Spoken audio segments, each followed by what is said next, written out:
7,90,000 কোটি টাকার বাজেট পেশ করেছেন অর্থ উপদেষ্টা সালেউদ্দিন আহমেদ। এতে জিডিপি লক্ষ্য 5.5 এবং রাজস্ব লক্ষ্যমাত্রা ধরা হয়েছে 5,64,000 কোটি টাকা। বাজেট বক্তৃতায় অর্থ উপদেষ্টা বলেন, আগামী মাসেই মূল্যস্ফীতি 8% নামিয়ে আনা সম্ভব হবে। এর আগে 2025-26 অর্থ বছরের বাজেট অনুমোদন দেয় উপদেষ্টা পরিষদ। শামীমুজ্জামান চৌধুরীর রিপোর্ট। দেশের ইতিহাসে প্রথম বাজেট দিল অন্তর্বর্তী সরকার। প্রধান উপদেষ্টা প্রফেসর মোহাম্মদ ইউনূসের সভাপতিত্বে বাজেট অনুমোদন দেয় উপদেষ্টা পরিষদ। এছাড়াও 2024-25 অর্থ বছরের সংশোধিত জাতীয় বাজেট এবং অর্থ বিল 2025-26 উপদেষ্টা পরিষদে অনুমোদন পায়। পরে দেশের 54তম জাতীয় বাজেট উপস্থাপন করেন অর্থ উপদেষ্টা সালেউদ্দিন আহমেদ। জাতীয় সংসদ না থাকায় এবার রেডিও টেলিভিশনে বাজেট ঘোষণা করে গণঅভ্যুত্থান পরবর্তী প্রেক্ষাপটে গঠিত অন্তর্বর্তী সরকার, যার আকার 7,90,000 কোটি টাকা। 2025-26 অর্থ বছরের জন্য মোট 7,90,000 কোটি টাকা ব্যয়ের প্রস্তাব করছি, যা জিডিপি 12.7%।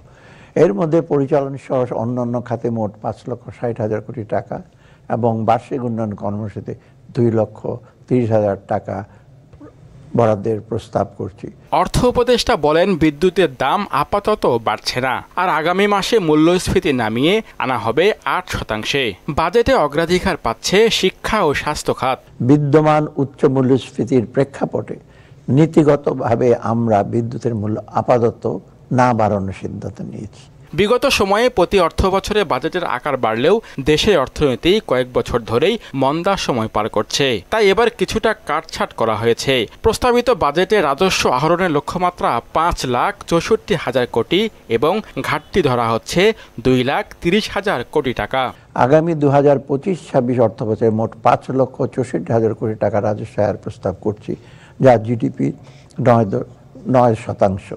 35,000 কোটি টাকা কমিয়ে নতুন অর্থ বছরের জন্য বার্ষিক উন্নয়ন কর্মসূচি এডিপি নির্ধারণ করা হয়েছে 2,30,000 কোটি টাকা। শূন্য কার্বন ভিত্তিক সমাজ বিনির্মাণ, যার মাধ্যমে আমূল পরিবর্তন হবে দেশের মানুষের জীবনমানের এবং মুক্তি মিলবে বৈষম্যের দুষ্ট চক্র থেকে। আর্থসামাজিক উন্নয়ন, সুরক্ষা, মৌলিক সেবার নিশ্চয়তা, কর্মসংস্থান, বৈষম্য নিরসন ও জনকল্যাণমুখী বাজেটের লক্ষ্য অন্তর্বর্তী সরকারের। অর্থ উপদেষ্টা বলেন, আগের আমলে এসব বিষয় শুধু প্রস্তাবনায় সীমাবদ্ধ থাকলেও এবার বাস্তবায়ন করা হবে। প্রথাগত ভৌত অবকাঠামোর তৈরির খতিয়ান তুলে ধরার পরিবর্তে আমরা এবারের বাজেটে প্রাধান্য দিচ্ছি মানুষকে মৌলিক অধিকারের নিশ্চয়তা, সুন্দরভাবে বেঁচে থাকার জন্য প্রয়োজনীয় ব্যবস্থা, জীবিকার নিরাপত্তা এবং বৈষম্যহীন পরিবেশ।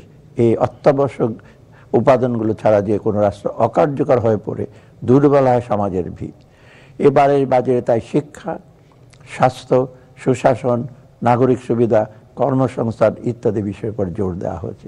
নতুন অর্থ বছরে এডিপির 5 খাতেই যাচ্ছে মোট বরাদ্দের 69.93%।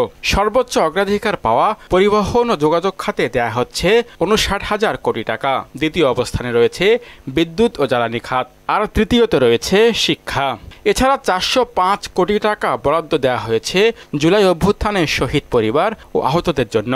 আগামী 2025-26 অর্থ বছরে জুলাই গণ অভ্যুত্থানের শহীদদের পরিবার এবং আহতদের জন্য 425 কোটি 20 লক্ষ টাকা বরাদ্দ রাখার প্রস্তাব করছি।